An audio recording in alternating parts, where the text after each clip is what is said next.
Chapter 9 starts off with a bang, the transfiguration. We just celebrated that here at church a little bit over a month ago.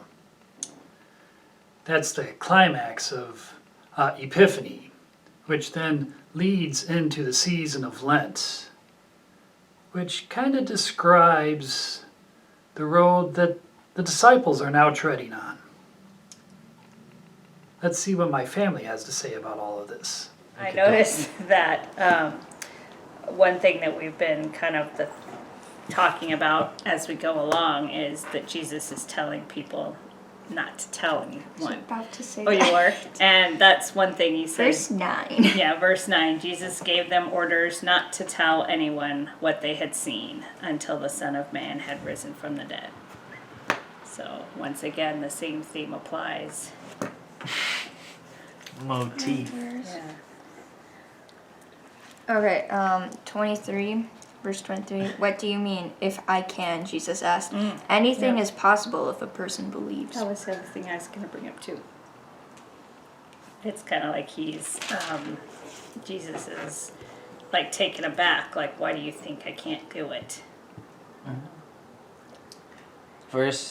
Chapter 9, verse 35. Whoever wants to be first must be last of all and servant of all.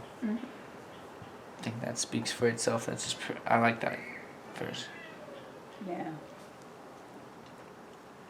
Anyone who is not against us is for us.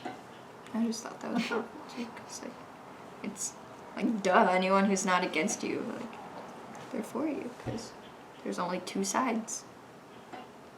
And I'm backing up a bit, but when they were trying to 37. heal the boy with the evil spirit, and the disciples asked, why couldn't we drive him out? And Jesus said, this kind can come out only by prayer. So I don't know if he's trying to, teach the disciples something. I'll go again with him predicting his own death.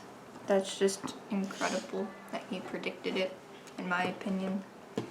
Like verses 42 to 50, when he's talking about, if your hand causes you to sin, cut it off. That's pretty heavy. It'd be, if your foot causes you to sin, cut it off. If your eye causes you to sin, gorge it out. Yeah. That I didn't quite know how to take that, because that was It's a lot. It seems if you your sin, head you causes take you- it out. yeah. If your head causes you to sin, I mean, that was pretty. chop it off. Yeah. I mean, that was pretty harsh. Yeah. I mean, it was. He could have. It's very black and white. Well, it was. I mean, he didn't. I was gonna say if your eyebrow causes you to sin, I mean, he didn't. shave it off. It's not like he gave another option. He was just like, if your hand causes you to sin, cut it off. He doesn't say pray for forgiveness or something. He's just like, Cut it off. It's It's like, useless oh. now. So that was. Didn't quite know how to take that part. The last section that was discussed by my family is preceded by one of the verses that I think many pastors find to be one of the most terrifying. Verse 42 that says, if any of you put a stumbling block before one of these little ones who believe in me, it would be better for you if a great millstone were hung around your neck and you were thrown into the sea.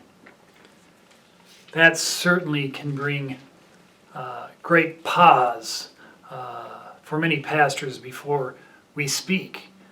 Especially, I think, for myself, when I think a little doubt is not a bad thing and actually can be a great growing tool for people. One of my favorite verses is also found in this chapter. The verse when the father of the boy that is possessed cries out, I believe, help my unbelief. Now that's a statement I think we can all identify with. Well, I hope to see you tomorrow, and tomorrow we will be discussing chapter 10. Say hey, it's a good day, even if things aren't going my way.